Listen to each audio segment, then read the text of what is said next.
Time. Hey, what's up, ladies and gentlemen? So, again, we continue to make our way through all of the Deep Waters Invitational competitors. Now, when we start talking to each one of them, we want you to remember a couple things. One, it's taking place August 12th. It's going to be at about 4:30 p.m. We're going to have a lot of awesome stuff in the San Diego area. It's going to be at the Broadway Pier. And we want you to get to know the pure fire that we are bringing to you because we're excited. We know these competitors. And now you're getting the chance to know each one by heart. Today, I'm very, very excited to bring someone who is as nice, like, behind the scenes as she is on camera. So I'm excited for you to get to know Jenn Escobar. Jenn, how are you doing? Great. So, Jenn, one of my favorite things to do to really, like, learn and understand where people come from is I like to ask them, how they got started in their jiu-jitsu journey. But with you, it's kind of weird because every time I run into you, you are always training. So I know a little bit about your history, but I'd love to get to know a little bit about how you started. Okay, so I do have a little bit of just martial arts experience. Very basic though. That's from the military. I was in the Marines. Um, but the way it started was my best friend, her brother, he's been a martial artist his whole life, did taekwondo. And one time I was over at their house just hanging out. He was watching a documentary, the the Choke Mm. by Hicks and Gracie, and it just really interested me. And I was like, that's really cool. And I told him, show me some moves or show me like your jujitsu. What is it? So the first thing he showed me was the umpa, and I was like, okay, that's cool. And I come every once in a while to hang out with them, and we'd roll around on the carpet next to all of the furniture, not caring about getting hurt or anything. And then out of nowhere, he signs myself up and my best friend Valerie, his sister, for a seminar at the Gracie Academy. He works at the Gracie Academy in Beverly Hills. He works front desk, so he gets to train for free and stuff. So we show up for this seminar, and I thought it was cool. Henner and Hiron were there, giving a women's self-defense seminar. I thought it was great, but it didn't. I guess at the time it just didn't like spark that sort of interest. You Mm. know, I couldn't really relate to anybody. So um, maybe a week later, I was working out at 24 Hour, and I was with my best friend Val and Alex. We were all doing a workout, lifting weights, and we see Eddie Bravo. But I didn't know who he was at the time. And Alex Alex was already a fan. He had already been doing jiu-jitsu for like a year or so, right? Mm. And he was like starstruck, and he's like, "That's Eddie Bravo." And I was like, "Who's Eddie?" Like, and and looking at Eddie, like he was wearing like this colorful rash guard at 24 Hour Fitness, okay, like a 10th Planet rash guard, and he was doing squats. And so we go over there. Alex starts talking to him, and Eddie is, starts talking about jujitsu and how we should take one of his classes. And he's like, "You girls look strong. You should try jujitsu." And I was like, I kind of just like brushed it off, you know. Like a week later, we run into him again, and he's like, "Come on, you guys got to try my class out, this and that." So finally, Alex and I were like, "All right, fine, we'll come." So we went on like a Monday night, and Eddie's like, "You guys can only watch. You guys could watch the class. It's super advanced, you Mm. know." So I was like, "All right," and we were watching, and I was like, "You know what? I want to jump in and try this out. Mm. Whatever. I just want to like give it a shot." So I jumped in. I rolled my first day, and I fell in love with it. Totally fell in love with it. Um, the first week, I was just catching on really quick, and I started taking privates with Donna like the first month, I think, and I just fell in love with it ever since. It's been 2.5 years. Um, and along the way, I've been making strides. I've been hitting plateaus, and then just recently, I feel like I've been making bigger strides. Working with my coach Eric Ramey, who's a leg lock monster.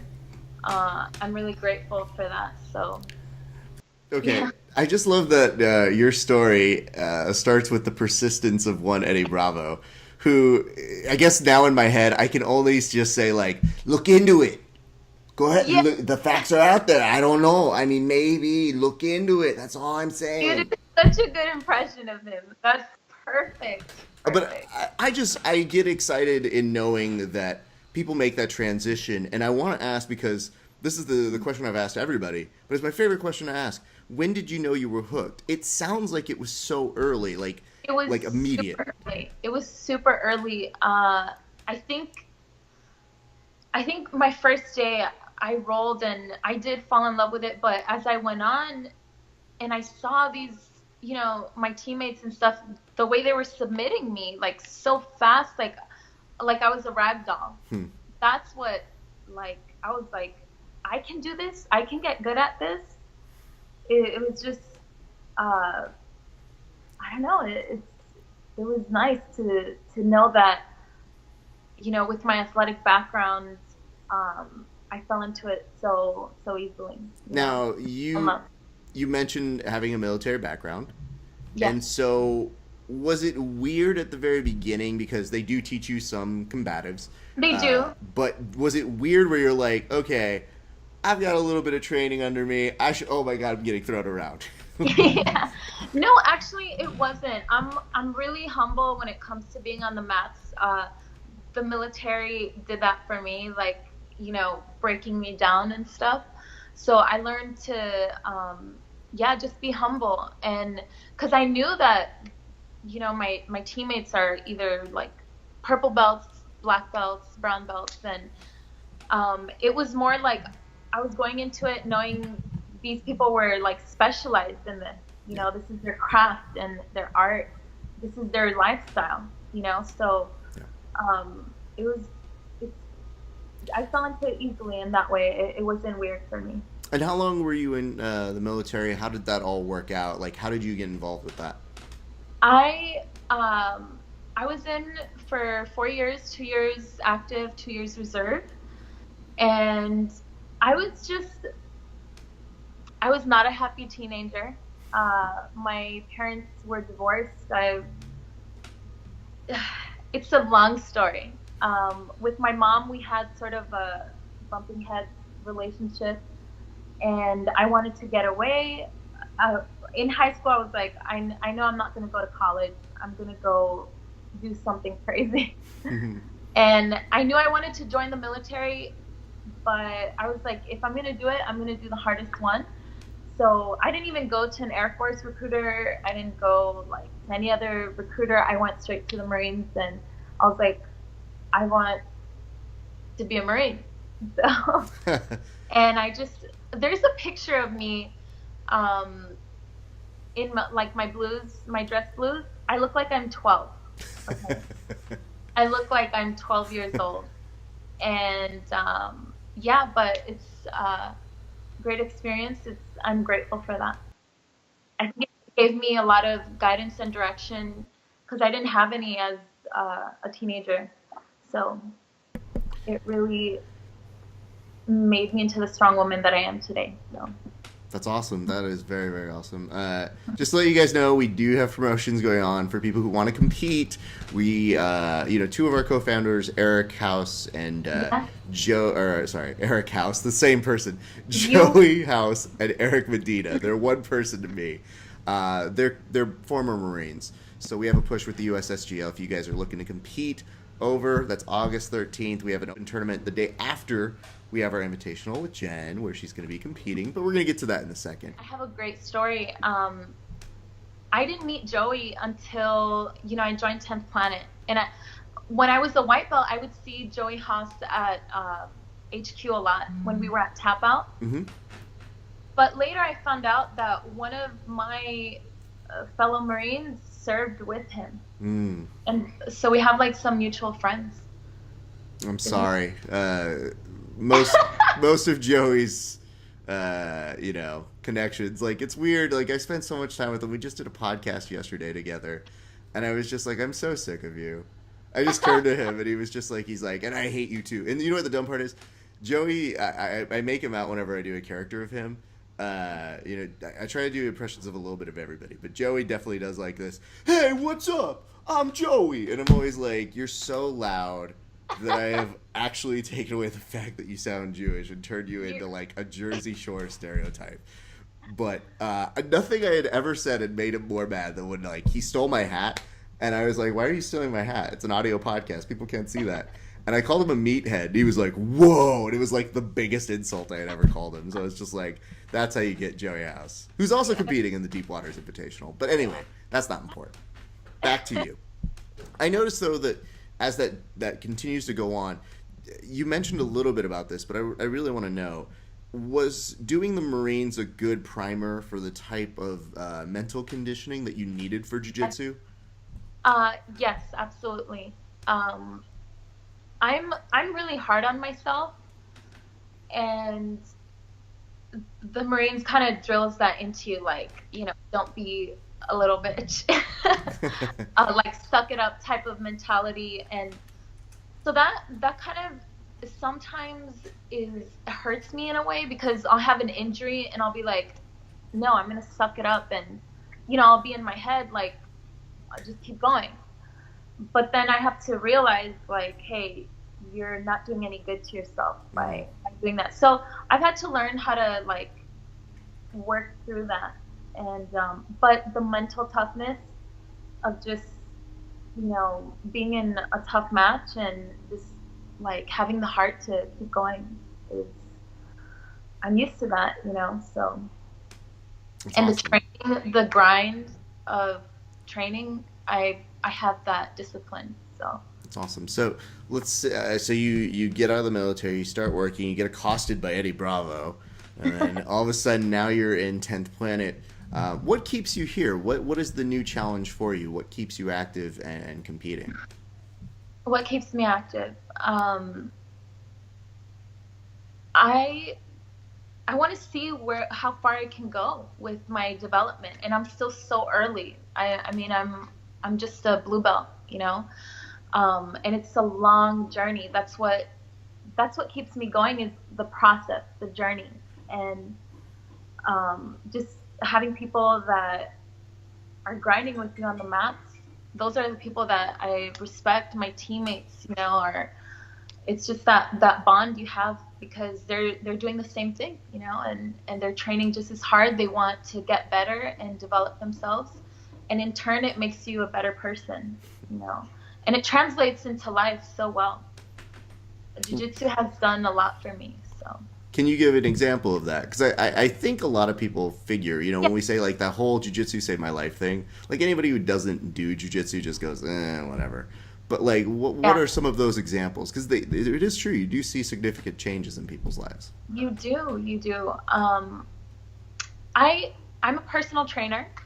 So I already have that discipline of, knowing about nutrition, eating healthy and things.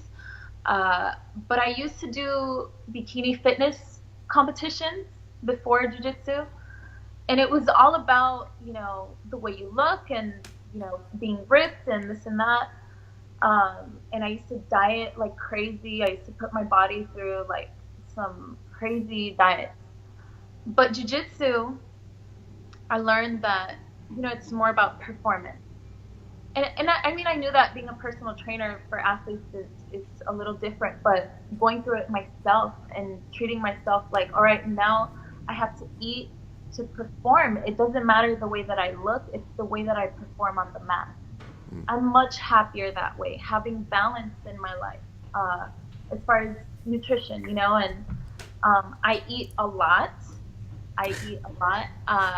I do have my habits though of making my shakes in the morning, having healthy foods, but I like to splurge sometimes. And I think that um, Hmm. people need to learn that they don't have to punish themselves for having a burger or a donut. You know what I mean? Um, so just finding balance in myself, and um, I'm like, I don't care about being super ripped and like aesthetically, perfect. For me, I'm just like, as long as I'm strong and I'm good on the mats, I'm performing well. That's all that matters. I'm happy, you know. And I saw that in my training partners as well. When I first started, Lila was actually one of my motivation. She, she eats a lot, and I'm like, man, this girl like eats so much, and she trains so much, and she looks great. So it's like the aesthetics come with it, you know. And she wouldn't be guilty about having a big bowl of pasta or cupcakes and this and that, you know. I'm like, that is my soul sister. That's my spirit animal. And so I love that. I love that. You know, it's great. So Well, I believe me, as a person who enjoys eating myself, I always love this though. I do have to ask this just to maybe push back a little bit on that. When you say you love to eat, and you're just like, oh, I love to have food. Like, what are we talking? Because I oh get man, that there's a difference between like, when you want to get like super fit and be in there, and yeah, you feel right. bad eating anything. But Yeah. when people who are in shape say, like, oh man, I love to eat, and I'm like, no, I love to eat. Like, I think there's a difference. But what are we talking when you say Okay, something we're like that? talking about people think I'm a stoner because they're like, you sound like you have the munchies all the time. Yeah, that's how it is. But yeah, I love food. I mean, it's also a cultural thing. You know, I think that all around the world, food is culture. Mhm. You know, it brings people together. So to miss out on those things, I think you're missing out on culture. I'm Latina, so food brings my family together. When I go back home to Chicago to my big, beautiful Guatemalan family, I love to cook for them and, splurge, and food is life. Well, there's no more convincing for me. That's fine. Yeah. I understand that world. So here's the question that I want to ask, and this is important. Why compete with us? Why compete with the USSGL? Because we know you have the ability to compete for a number of different places, a number of different rule sets, but why us in particular? You guys, because I know you guys really care about the competitors. I know that, like, firsthand. And just knowing Joey, uh, Eric Medina, they have a military background. That's something I can relate to. And so I know that their background, I know the type of people that they are. They're honest, loyal people. So um, I think it's an honor to compete with you guys. You know, you guys are my friends, and just seeing, also like giving us an opportunity to win cash. And at the end of the day, for me, it's not for the money really. It's more for the experience, and to get out there with some of the best competitors. And I know that you guys are lining people up like that. Some high level grapplers. That's what I want. I've always been like, I want a challenge. You know, so I think that there is opportunity for that. Marine who wants a challenge. I've never heard that before, so it's okay. Well, I love that. I love the fact that you want that challenge. We really want to try and provide that for our competitors. And yeah, the cash is important to us because we see that a lot of athletes get very few opportunities to make money. Right. So that is something that is important. And like you mentioned, it's a lot of the competitors they have this ability of saying, I want to compete for the thrill of it, for the sport of it, and then later when they're like, wait, I didn't make any money. Like, how did that work? And they think about it, and I think at the very least you should be able to pay for certain basic things that help you with your training because Right. you don't just show up there and be like, and I'm good at jiu-jitsu. It's like an investment into itself. Right. I wanted to ask this because as we transition into doing that competition and that sort of stuff, what are your notes as to why people should maybe compete? Because you did compete at one of our tournaments before, I have. so I think you've it was your been there. first Yeah, you were there for our very first tournament. one. When you do see that, why do you think somebody should compete with us? Because not everybody knows who we are, and we're working to do that. And like I said, we're also making a push for active and former military to come in and compete with us, and we want them to be a part of us just as a company. Why do you think they should compete with us? I think people should compete with you guys because you guys are growing. You guys are blowing up. And just, I don't know, I think that, like I said again, you guys take care of your competitors and the way you guys promote and everything. And first thing is the competitor. You know what I mean? That's what you guys care about. And I think you guys are really organized as well with the tournament. And it's fun. There's a great vibe. So, and like I said again, you guys put out the best athletes out there. So. Well, it's good to know, and I know you're excited to get out there and compete. I do, we could do this forever. I do want to ask though, can we take care of any sponsors or anybody you want to shout out who's been helping you get ready for this? Yes, I want to give a shout out to, for one, Eddie Bravo. He's, I'm here because of him. And Eric Ramey, my coach, who's been working with me day in, day out, developing my game, and my training partners at HQ. And my friends are opening up 10th Planet Pasadena. So if anyone's in the Pasadena area, you guys are going to get a chance to do some jiu-jitsu. And there's some fire at that gym. So who are the people behind it? Because you said Ramey. And yes. It seems like there's another equally powerful person who's yes. going to be working there. So Ramey and Eric Campella, which is Lila's fiance, Lila Smaja, and he's 10th Planet Black Belt who's been with Eddie for years. So it's like fire and fire together. They're gonna be making some monsters over there. I was telling people earlier, I was like, Pasadena is like a little underserved in their jiu-jitsu. Like they have gyms out there. They do. But I've seen, there are a couple academies that are now starting to make their way over there. And I just thought how lucky those folks must be to get Campbell and Ramey out there because, you'd be lucky with just one of them. But the fact that you now have both of them combining their efforts to do it, I think people are in for a good surprise. So the first day white belt that walks in is going to be like, oh, I don't know any better or any differently. If you are that first day white belt walking into one of their classes, know exactly how fortunate you are. Yeah. It's going to be great. I'll be there a lot. And then Lila is going to be there. She's a EBI veteran. So... Powerful EBI vet. She did a phenomenal performance at EBI 12. I'm so proud of her. We actually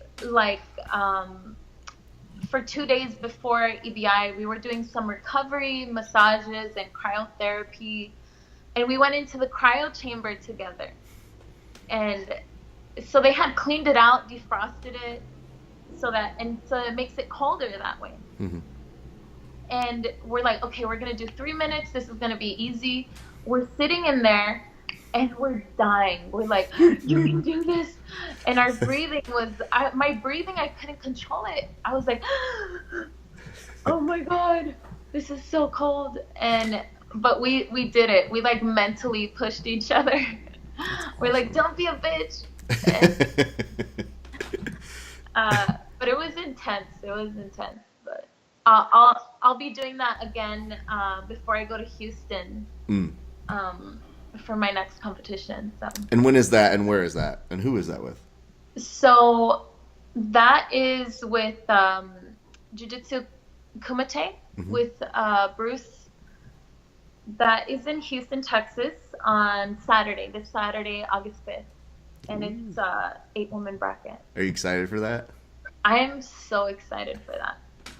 Yeah, and I'm going out by myself, and it's exciting, So, and then after that, I'll be competing with you guys. So.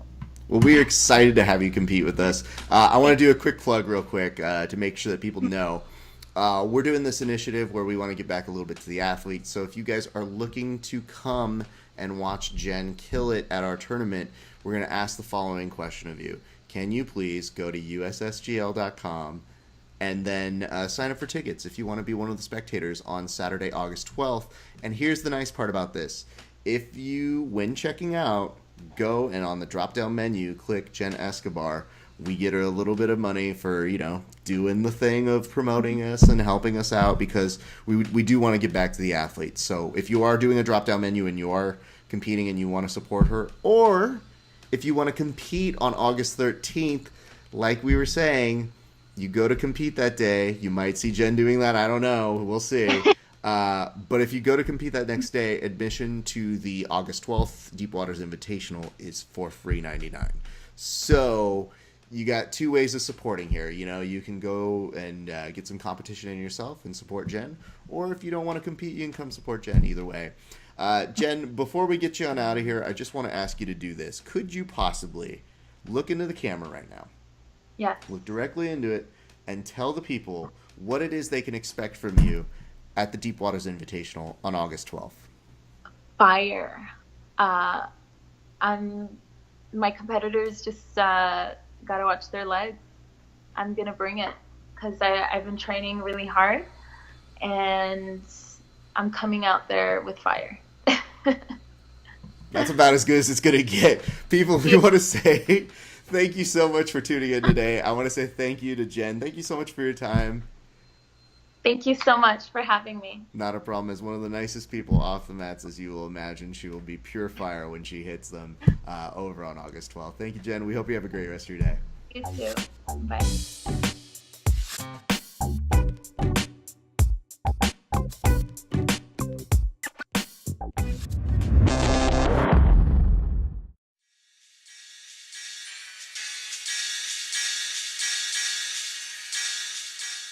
Good work out there, guys. That's the hardest I've worked yet in a competition class. Guys, you know what would be insane? If someone made a tournament outside on the ocean.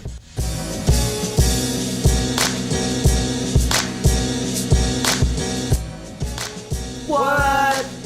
And what if it had like a party vibe? Like a DJ, some acai, maybe some cocktails? What? It would have to be on the ocean by an aircraft carrier. What? Eric, nobody would ever do that. Of course they would. No, they wouldn't. Nobody would ever make that kind of a tournament. That is a pretty crazy idea. I don't think so, man. Eric, you have terrible ideas.